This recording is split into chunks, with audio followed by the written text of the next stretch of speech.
Good morning. I'm John chapter 2 today, starting in verse 12. After this, he went down to Capernaum, he and his mother and his brethren and his disciples, and they continued there not many days.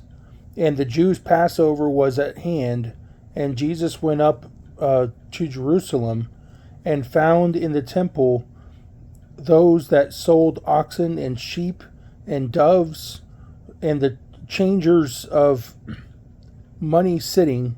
And when he had made a scourge of small cords, he drove them all out of the temple, and the sheep and the oxen, and poured out the changers' money, and overthrew the tables. And they said, and said unto them that sold doves, Take these things hence, make not my Father's house an house of merchandise. And his disciples remembered that it was written, The zeal of the Lord of thine house hath eaten me up. I want to talk about zeal. I've been thinking about zeal. I've been called zealous. I've been called the zealot by somebody before. My question is, why shouldn't we feel zealous about the house of the Lord?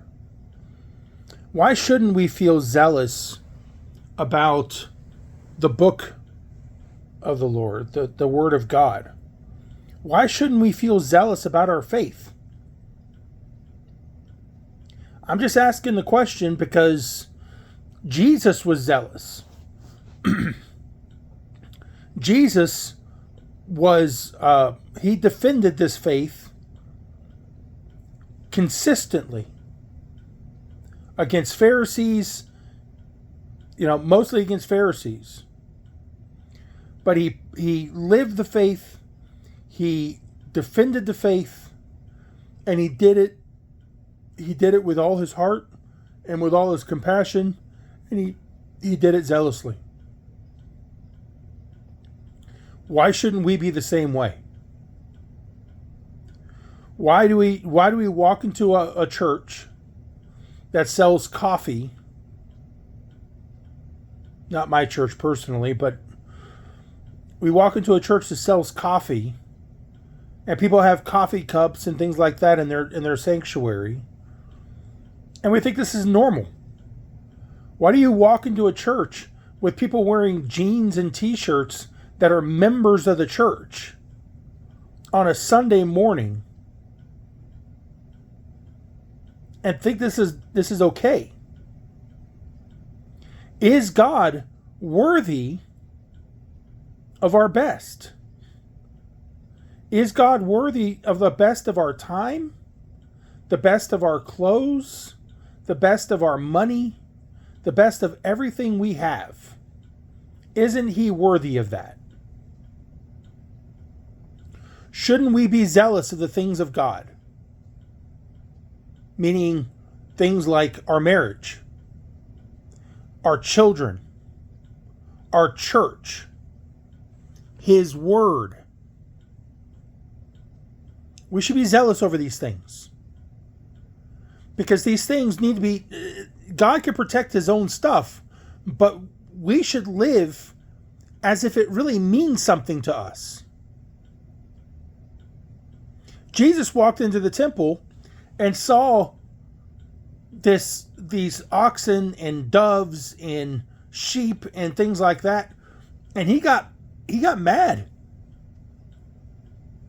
He got mad. He was flipping tables over. He was using used a scourge to get those things out, because the house of the Lord is not meant to be a house of merchandise. It's meant to be a house of prayer.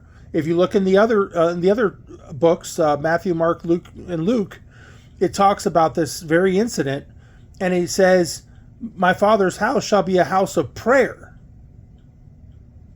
So the church is supposed to be a house of prayer.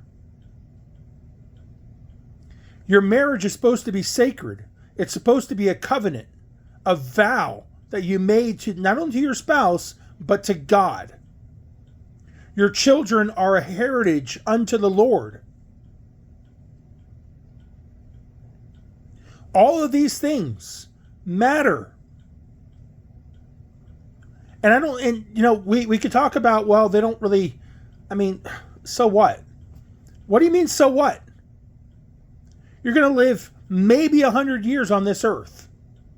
And then you've got eternity. Do you know how long 100 years is compared to eternity?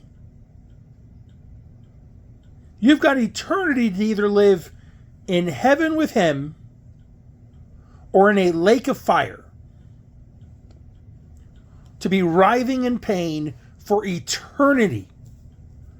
A year, 10 years, 100 years, 10,000 years, 100,000 years, 1,000,000 years may go by, and your time will still not even be there. It's nothing. It's nothing, because it's going to continue forever.